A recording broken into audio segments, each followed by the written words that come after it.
Hi, my name is Shelby McIntosh, and these are my library vendors. For book vendors, I chose Scholastic, Junior Library Guild, and Mackin Educational Resources.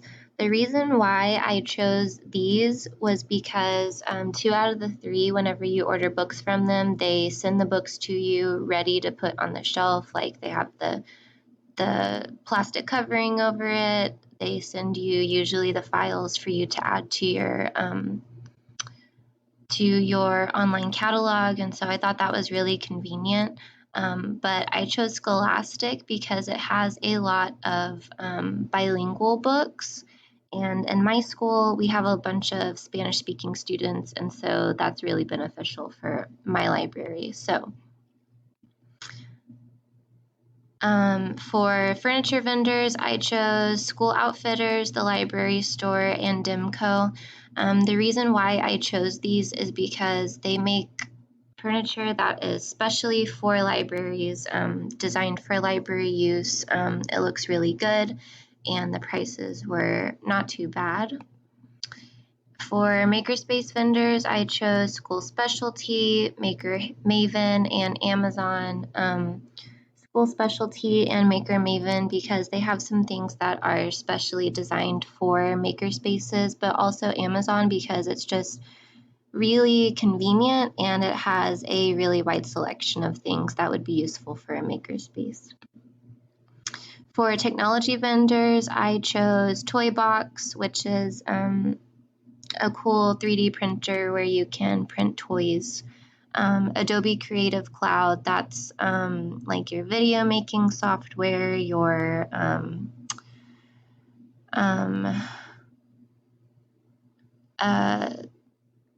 things like that. And then Tinker is coding for kids, so that would also be another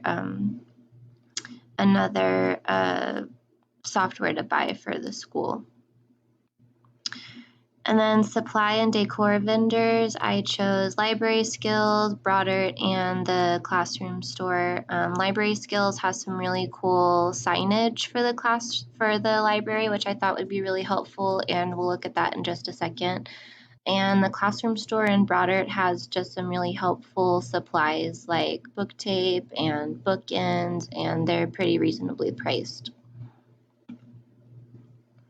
Okay, for my book vendor purchases, I chose, I looked on Junior Library Guild and I found these 2 sets of graphic novels that you can buy, and they actually send it to you yearly. And I found a set of graphic novels for grades K through 2 and then grades 3rd through 6th. The graphic novel selection at my library always needs some improvements, so I thought that this would be really helpful, and I loved that you're able to get new books every year for not too bad a price. And then I also wanted to buy a set of Bluebonnet Award books because I know that kids really love reading those, and it'd be awesome to have some sort of challenge with them to get kids excited about reading them. So I added that to my list of things to buy, and those were from Mackin. From Scholastic, I found these awesome sets of either bilingual books or just Spanish books. Like I said, my school has a really big population of Spanish-speaking students.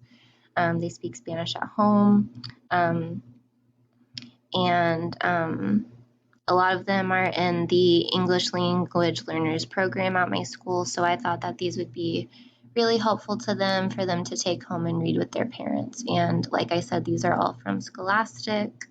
And I also made sure to find different grade levels for each of these. So like pre-K through 1st, 3rd through 5th, 2nd through 4th.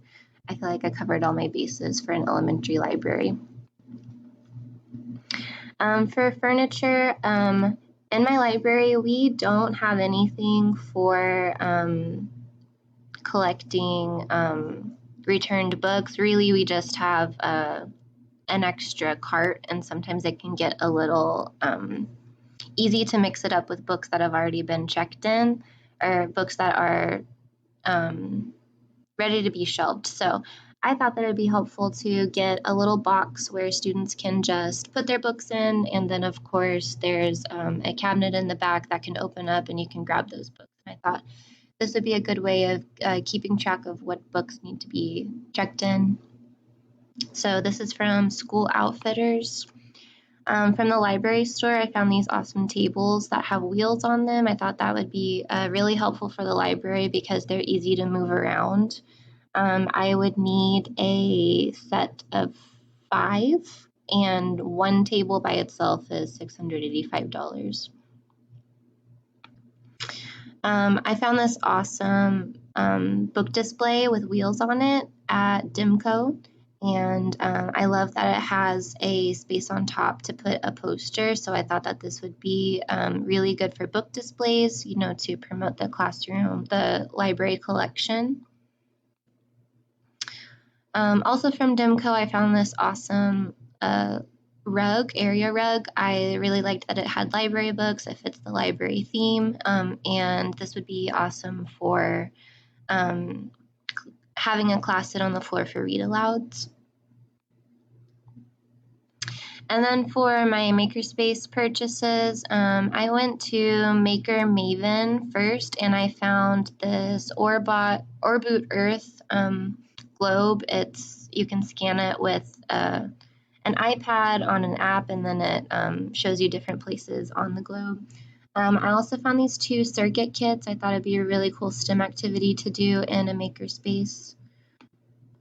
From School Specialty, I found these awesome wood blocks that would be good for some sort of building activity. And on Amazon, I found these 2. I found, first of all, a Lego set, and then I found this really cool wooden block set that is like a marble run, so it'd be cool for kids to manipulate and make different things with that. Also on Amazon, I found a Strawbees Imagination Kit, more STEM activities, and then going back to Maker Maven, I found this Dash starter pack, and it's a robot that you can code with. Then for a technology purchase, this is Toy Box. It is a small 3D printer, and it's kid-friendly, and as you can see, it comes with these awesome colors that you can use, and kids can design their own toys and then 3D print them. So I thought that'd be really cool for a makerspace. And then on to supply and decor, I found, first of all, I really liked Library Skills. I think it's a really cool company that has really good signage for a library. I know that in my school library, labeling nonfiction is kind of tricky, and our nonfiction section is constantly getting out of order because kids are not really sure where things go. Like, they pull something off the shelf and then they don't put it back in the right spot. And overall, they're just very confused by the numbers. And so I found these awesome signs on the website that I think would be really cool, and it's shelf markers for nonfiction books, and I really liked that it had pictures and the number, and then it kind of explains what type of books are in that section. I also found these for fiction. It would just make it easier for shelving and for kids to find what they're looking for, you know, when they find the last name of the author. And these are also from libraryskills.com. From the classroom store, I found this book tape value pack. I believe on my list I said that I'm going to buy 3 of them. I know in my library, I go in there and I go fix labels and stuff, and so book tape is a must. It's just very needed. And then also on the website, I found some bookends. The bookends in my library are in pretty bad shape, so we could always use some new ones. And so I'm gonna buy 10 pairs of these. So total spending, here is my list. I have mentioned all of these things, and here are the prices. Here's the second part of the list, the third part of the list, And then my grand total after buying all these things for the library, I will have spent $9,876.74. And I think that's money pretty well spent. So thank you so much for watching my presentation.